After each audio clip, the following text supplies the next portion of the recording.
And g'day, welcome back to the Decked Out Workshop. Today I want to talk to you about winch posts, winch carriers, and the winches themselves. On our little project trailer here, our winch post was in pretty good condition. We just decided to just give it a coating with hammer tone paint to protect it from the salt. Same with the winch carrier here. Now the winch post is very important, or the positioning of especially. The position forward on the trailer is going to allow the boat to sit perfectly on the stern. It's not going to have too much overhang or not enough overhang. We also want to make sure we have enough distance from the winch post to the coupling so we don't have a problem with tilting as the car is going up and down hills and having an anchor hit the back of the window. It's pretty important to measure. It also makes it a little bit easier to work things like the jockey wheel or lifting the coupling up and off the car. Now, the winch carrier height is also very important. To get the correct height so the roller hits the front of the boat without having the boat peel over the top of it or push underneath it is very important. You also want to make sure your safety chain can reach without too much strain. Now, on our winch post, we have these little lift handles, which are a bit redundant these days because, as we all know, you've got to look after your back, and a good jockey wheel is going to be a little bit safer to lift the trailer itself. So that's your winch post, and that's your winch carrier, and that's obviously your bow roller on your winch carrier. You can get different styles of these depending on the V of your boat. You might have quite a very flat-ended boat, so you need a very rounded end bow roller. Otherwise, you just use a very sharp one if you've got a very sharp V. Now, winches are a whole different matter. What we decided to go with is a nice, very strong, very reliable strap winch. Back in the day, winches used cables, which were fine. They were strong and all that. The problem is they deteriorate. They can become quite dangerous for metal splinters. They also can become quite a hazard if they ever break. It's like a load under tension. It's going to spring away and cause some damage. So these straps are about 50 mil wide. Have become kind of the standard nowadays. They also will deteriorate in the sun. So we suggest maybe once a year you take the strap out, turn it over and put it back on to give it a bit of a longer lasting feel to it. Now there are many different types of winches. This one here is made by a company called Atlantic. Sometimes they're branded as Dumbier.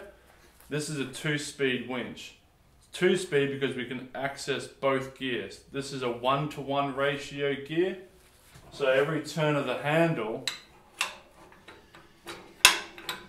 here is one turn of the gear. However, if we drop it down a bit, we can see it's a 5-to-1 ratio. So I need to turn this handle 5 times for the main drum to turn once. Now, this is the gear you're going to want to, when you're bringing your boat up, use. It's going to have a lot more torque and a lot more power, and it's not going to hurt your back as much.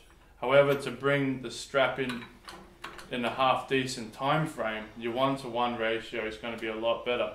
You can also buy them as a 3-speed winch, giving you another option, or just as a 1-speed, removing the option here of the 1-to-1. It also means you don't have to remove the handle. It's pretty important to keep these somewhere safe. You often can leave these on your winch. The next time you go boating, it might have fallen off in the trip, and then you're back to square one. You have to get your socket set out. There's a whole swagger of different style of winches, and because this show is trying to keep to a budget, you know, you've got to look after the bottom line, we had a look at some of these cheaper winches as well.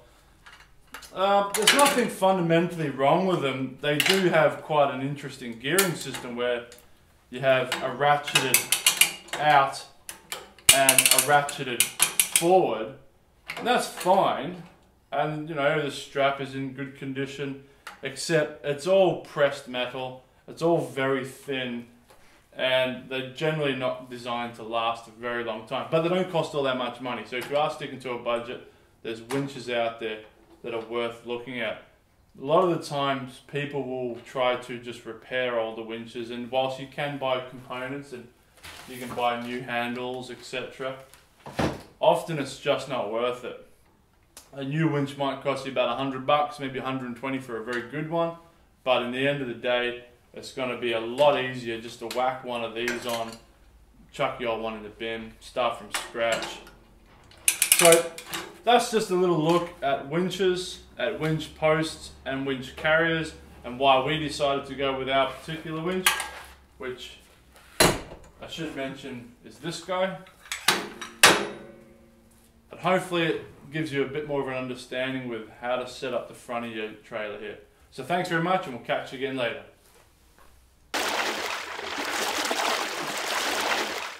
That went pretty good, yeah? Yeah, Moose. The only thing is we didn't mention about that latch. Oh yeah, yeah. If we don't lock that latch in, brother, that boat's going to go... Alright, let's get that. Okay, oh, the camera's on. So yeah, this is called a winch paw, because it looks like a little paw of a lion. And it's the bit that catches into your gears. And it's basically what allows it to ratchet and not spring out forward. So you can't pull that forward until it tightens up. You can't go forward. So when you're winching in, always make sure your winch paw is engaged. And then your boat's not going to come sliding off that trailer. It's important to give them some grease too. These do break. You can buy new ones. They're not that expensive. It's probably the one spare part that's probably worth keeping an eye on.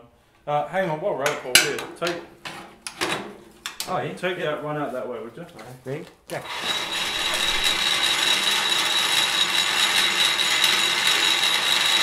Whoop, whoop. That's enough, thank you.